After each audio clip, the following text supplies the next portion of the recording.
Good morning जी सभी को। और आपका स्वागत है हम्पी सीरीज के एपिसोड 2 में। अभी हो रहे हैं सुबह के लगभग 5:50 और हम निकल पड़े हैं अपने D2 की शुरुआत के लिए। आप देख सकते हैं कितनी सुंदर लाइटिंग हो रही हम्पी उत्सव के दौरान। और साथ ही साथ वीरूपक्षा बाजार भी किस तरीके से रोशनी में जगमगा रहा है। तो D2 के लिए हमने प्लान किया है मातंग हिल, अच्युतराय देवा टेम्पल, कोदंडराम टेम्पल, कंपा भूमपा मार्ग और फेमस विरूपाक्षा टेम्पल देखने का।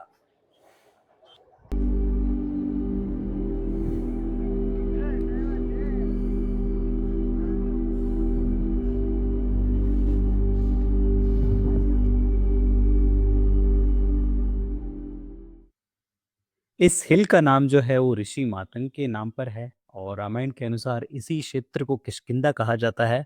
और आज भी यहाँ पे वानरों के दर्शन किए जा सकते हैं। So please be careful. अगर आपके पास कोई कुछ खाने की चीज़ है तो ध्यान से रखिए बैग में, अदरवाइज जो वानर है उसको लेके भाग सकते हैं। रामायण के अनुसार कहा जाता है कि जब वानरराज बाली ने ऋषि मातंग के आश्रम का अपमान किया तो ऋषि ने उन्हें श्राप दिया और वो इस पहाड़ के पास नहीं आ सकेंगे, ऐसा श्राप मिला था उनको। तो इसी कारण सुग्रीव ने इस क्षेत्र में आके शरण ली और यहीं पे राम और सुग्रीव की मित्रता की कहानी जुड़ी मानी जाती है। तो मातंग हिल रामायण से जुड़ा हुआ एक पवित्र स्थल भी माना जाता है।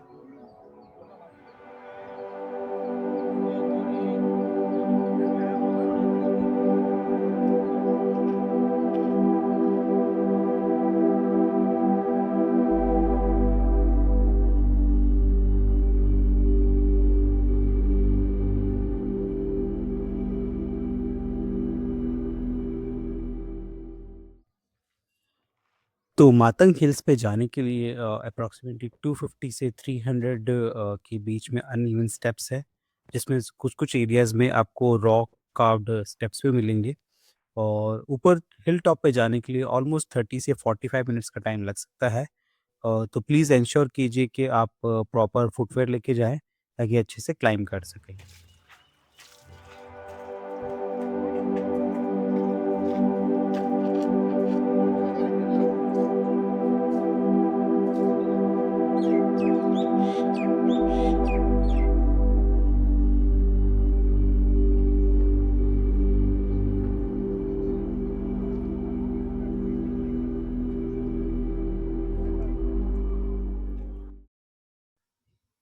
मातंग हिल से नीचे आने के बाद आपको राइट हैंड साइड में अच्युतराय देव टेम्पल के जाने का रास्ता है और लेफ्ट हैंड साइड में विरूपाक्षा बाजार।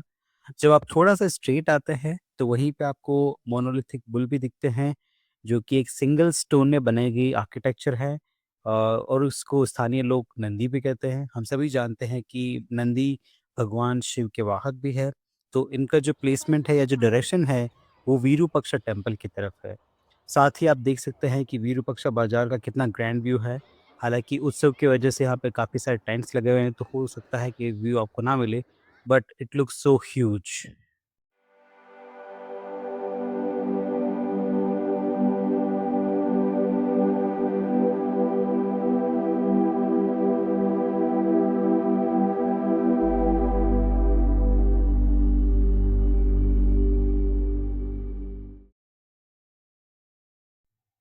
हम्पी का नाम जब लोगों के दिमाग में आता है, तो अक्सर यही सोचा जाता है कि यहाँ पे विरूपाक्षा टेम्पल या विट्ठला टेम्पल है मुख्य आकर्षण के केंद्र। लेकिन इन दोनों के अलावा एक और मंदिर है जिसका नाम है अच्युत देवराय टेम्पल। वो भी उतना ही अट्रैक्टिव और उतनी ही बेहद कार्विंग आपको सुंदर मिलेगी यहाँ पे। ये मंदिर जो है वो भगवान विष्णु के अवतार तिरुवेंगलनाथ यानी कि वेंकटेश्वर को समर्पित है। और कहा जाता है कि इस मंदिर में जब उस जमाने में कोई भी धार्मिक उत्सव या किसी तरीके के अगर अनुष्ठान होते थे, तो लोग बहुत दूर दूर से आते थे। जैसा कि अभी आप राइट साइड में जो आप एंट्रेंस देख रहे हैं, अभी हम लोग उधर से ही आए हैं। ये सामने आप पत्थर जो देख रहे हैं, आई थिंक कि ये यहाँ पे इस पे नगाड़े की डिज़ाइन बनी हुई है या शायद नगाड़ा ही है, पत्थर का बना हुआ। इस मंदिर में आके आपको बहुत शांति मिलती है, यहाँ पे किसी तरीके का क्राउड नहीं मिलेगा।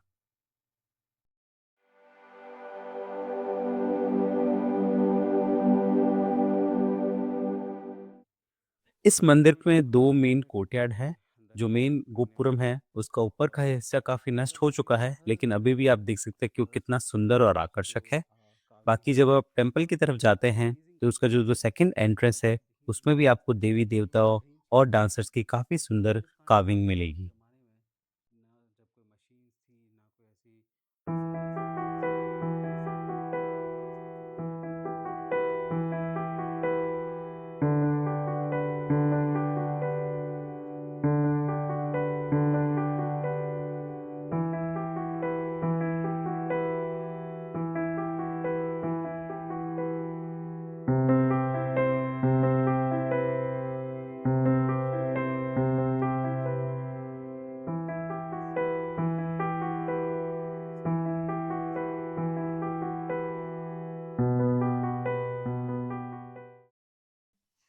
तो ये जो टेम्पल है, ये मादन पहाड़ी और गंधमादन पहाड़ी के बीच में स्थित है और इसका निर्माण अच्युत देवा राय जो कि कृष्ण देवा राय के सक्सेसर थे, उन्होंने बनवाया था।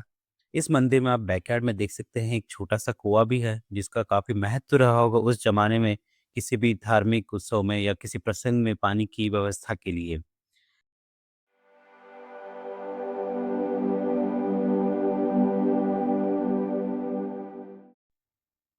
मंदिर के बैकयार्ड से जब हम आगे की तरफ आते हैं, तो यहाँ पे एक छोटा-सा और मंदिर के हमें अवशेष दिखते हैं, जहाँ पे हम पिलर पे देख सकते हैं हनुमान जी के गदे की संरचना दिखती है। तो हो सकता है कि ये जो मंदिर का निर्माण या समर्पित हुआ होगा, वो भगवान हनुमान जी को हुआ होगा।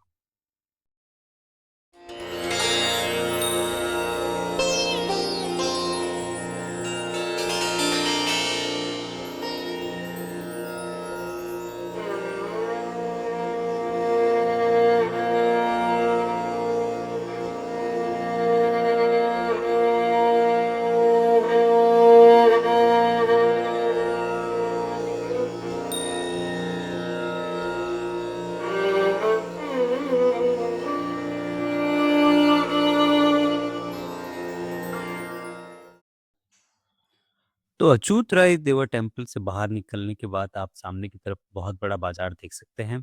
जैसे ही हम थोड़ा-सा आगे बढ़ते हैं, तो लेफ्ट हैंड साइड में पुष्करणी स्थान है। तो आपको वैसे हम्पी में बहुत सारे जो टेम्पल है उनके आसपास पुष्करणी देखने को मिलेगी। बेसिकली ये एक ऐसी जगह जहाँ पे लोग स्नान के लिए जाते हैं मंदिर से जाने के पहले। तो यहाँ पे आप देख सकते हैं कि कितना अच्छे तरीके से इसको बनाया गया है और वेल स्ट्रक्चर्ड है ये। पुष्करणी से निकलने के बाद हम एक बड़ी सी चट्टान वाले इलाके में आ जाते हैं, जहाँ पे पहले हमें भगवान वराह का मंदिर दिखता है और उसके बाद दिखता है शिवालय। तो हम्पी में हमने देखा है कि यहाँ पे जितने भी मंदिर हैं, वो या तो भगवान शिव को समर्पित है या भगवान विष्णु को।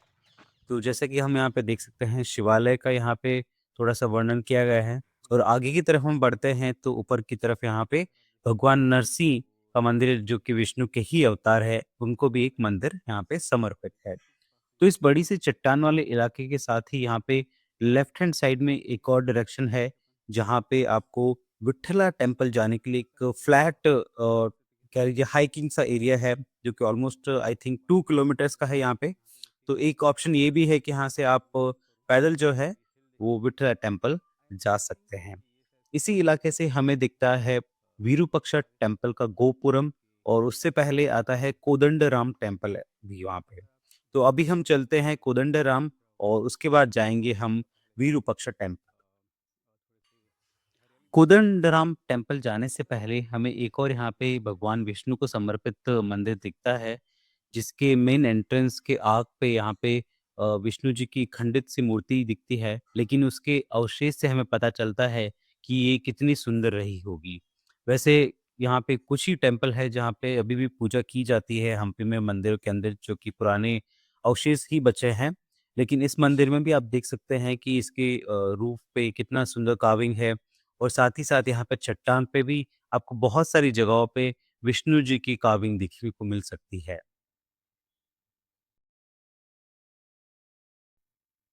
यहाँ से अब हम आगे बढ़ते हैं कोदंडराम टेम्पल की तरफ। तो कोदंड का मतलब बेसिकली जो है वो भगवान राम के धनुष को कहा जाता है और इसी कारण यहाँ पे भगवान राम, लक्ष्मण जी और सीता जी की बहुत ही सुंदर मूर्ति स्थापित है। वैसे इस मंदिर की कहानी ये है कि जब भगवान श्री राम ने सुग्रीव को बाली के वध के लिए आदेश दिया था, तो उनके वध के बाद जो उनका राज्याभिषेक या जो उनको मुकुट पहनाया गया था, वो उसी स्थान पे हुआ था। तो एक तरीके से इस मंदिर की काफ़ी महत्वता है रामायण काल के अनुसार।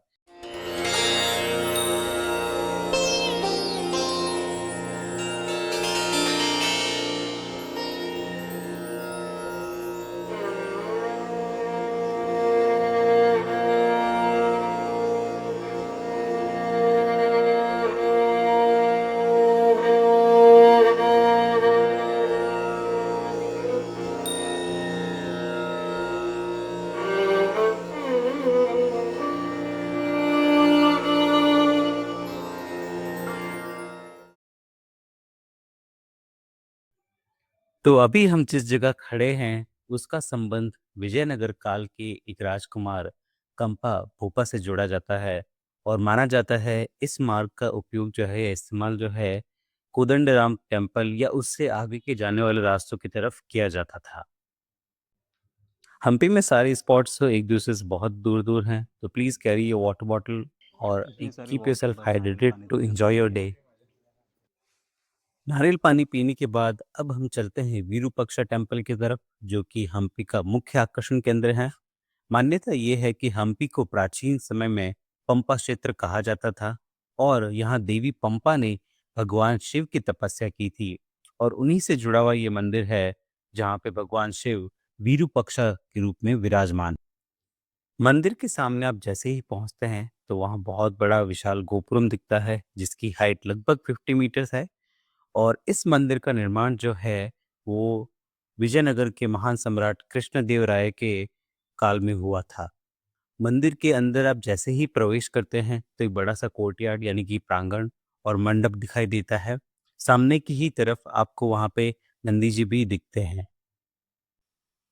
मंदिर के मेन कोर्टयार्ड में आपको 12 ज्योतिर्लिंग के रेप्लिका भी देखने को मिलते हैं और मंदिर में जाने के लिए आप फ्री एंट्री भी ले सकते हैं या फिर 25 रुपीज़ देके स्पेशल एंट्री टिकट भी ले सकते हैं।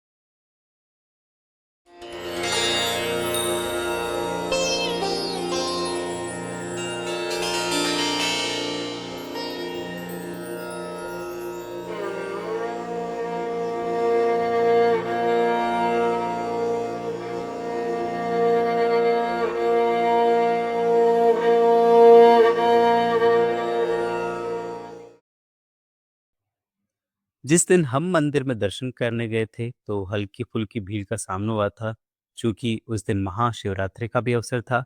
लेकिन साथ ही साथ यहाँ की फ़ेमस हथिनी लक्ष्मी का भी दर्शन हुआ था, जिसे हम देख सकते हैं कि कैसे वो भगवान विरूपाक्षा के सामने अपनी दोनों पैरों पे खड़े होके प्रणाम कर रही है।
विरूपाक्षा टेम्पल के अंदर ही गर्भगृह में एक और देवी का मंदिर है, जहाँ पे आप दर्शन के लिए जा सकते हैं।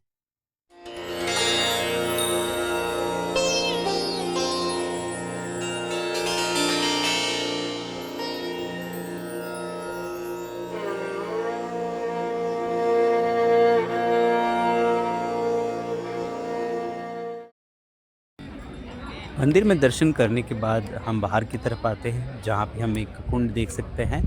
तो ऐसा कुछ रहा हमारा हम्पी में डे 2। आपको कैसा लगा हमारा वीडियो?